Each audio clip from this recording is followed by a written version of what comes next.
नमस्कार दोस्तों। आज मैंने सोशल मीडिया पर एक बहुत अच्छी कविता पढ़ी। इसके रत्नाकर का नाम नहीं पता, लेकिन ये कविता एक पिता की तकलीफ को बहुत अच्छे से बयां करती है, जिसे मैं आपके साथ शेयर कर रही हूं। तुम और मैं पति पत्नी थे।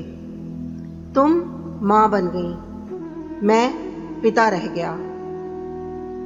तुमने घर संभाला, मैंने कमाई, लेकिन तुम मां के हाथ का खाना बन गई, मैं कमाने वाला पिता रह गया।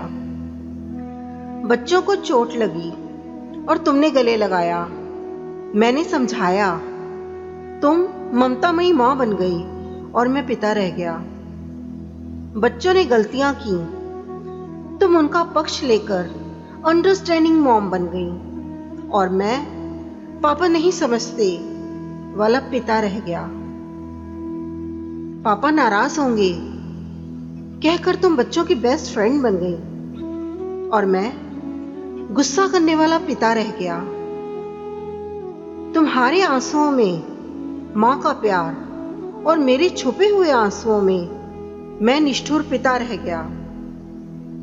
तुम चंद्रमा की तरह शीतल बनती गई और पता नहीं कब मैं सूर्य की अग्नि सा पिता रह गया।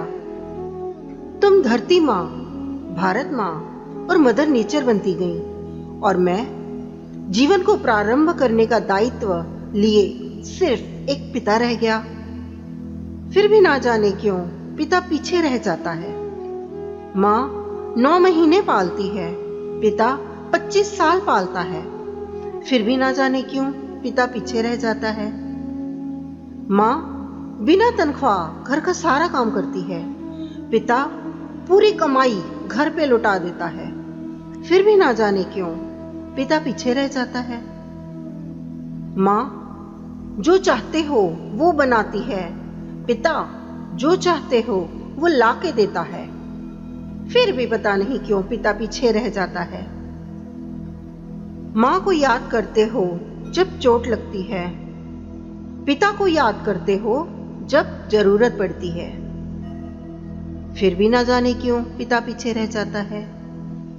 मां की और बच्चों की अलमारी नए कपड़ों से भरी है, पिता कई सालों तक पुराने कपड़े चलाता है। फिर भी ना जाने क्यों पिता ही पीछे रह जाता है। पिता अपनी जरूरतें टालकर सबकी जरूरतें समय से पूरी करता है, किसी को उनकी जरूरतें टालने को नहीं कहता। फिर भी ना जाने क्यों पिता ही पीछे रह जाता है।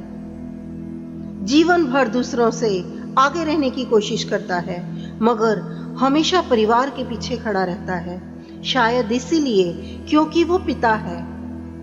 दोस्तों, पिता के प्रेम का पता तो तब चलता है जब वो नहीं होते। अब बताइए आपको ये कविता कैसी लगी। अगर आपको ये पसंद आई हो तो इसे लाइक कीजिए, शेयर कीजिए और चैनल को सब्सक्राइब जरूर करें। नमस्कार।